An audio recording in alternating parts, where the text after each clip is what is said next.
হে বন্ধুরা, আশা করি আপনারা সবাই ভালো আছেন। আমি এখন চলে আসছি আমাদের ধানের ক্ষেতে। আশা করি আপনারা দেখতে পাচ্ছেন, এটাই হচ্ছে আমার ধানের ক্ষেত। আমি একটু আপনাদের ঘুরিয়ে দেখানোর চেষ্টা করছি। মাশাআল্লাহ, অনেক সুন্দর ধান হয়েছে আমাদের এই মাঠে। অনেকেরই আর কি ধান খুবই ভালো হয়েছে। তারপর আমি একটু আপনাদের ঘোরানো দেখানোর চেষ্টা করতেছি। দেখতে পাচ্ছেন কি সুন্দর হয়েছে আমাদের এই ধানের ক্ষেত, এবং আমি একটু এই সাইডে নিয়ে যাচ্ছি।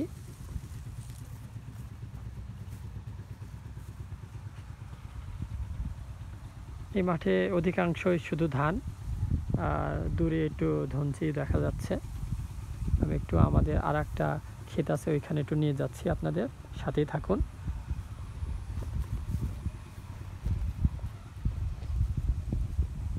দেখতে পাচ্ছেন প্রকৃতিটা খুবই সুন্দর।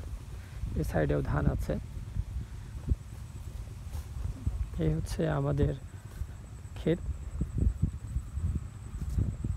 এই যে পাশে যে ক্ষেতটা দেখতে পাচ্ছেন, এটা হচ্ছে আমাদের ক্ষেতের আরেকটা ধান, এবং এই ধানটা একটু দুর্বল, কারণ এটা হচ্ছে এই ধানের চেয়ে 10 দিন মতো পরে এই ধানটা আর কি লাগানো হয়েছে।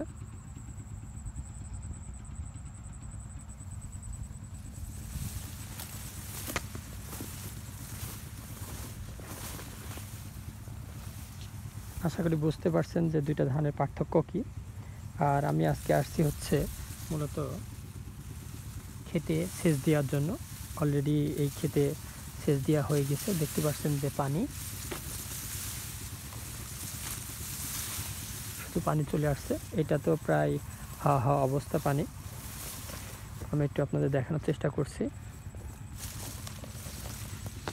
দেখতে পাচ্ছেন পানি গুঁড়াতে চলে আসছে, আর হয়তো বা 10 মিনিটের মধ্যেই কমপ্লিট হয়ে যাবে। প্রায় এদিকে হয়ে আসছে পানি, বেশ অনেকখানি পানি হয়েছে।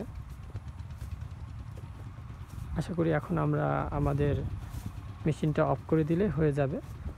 তো আশা করি আপনাদের এই ভিডিও ভালো লাগবে, আর ভালো লাগলে লাইক, শেয়ার, কমেন্ট করতে ভুলবেন না। সবাই ভালো থাকবেন, সুস্থ থাকবেন।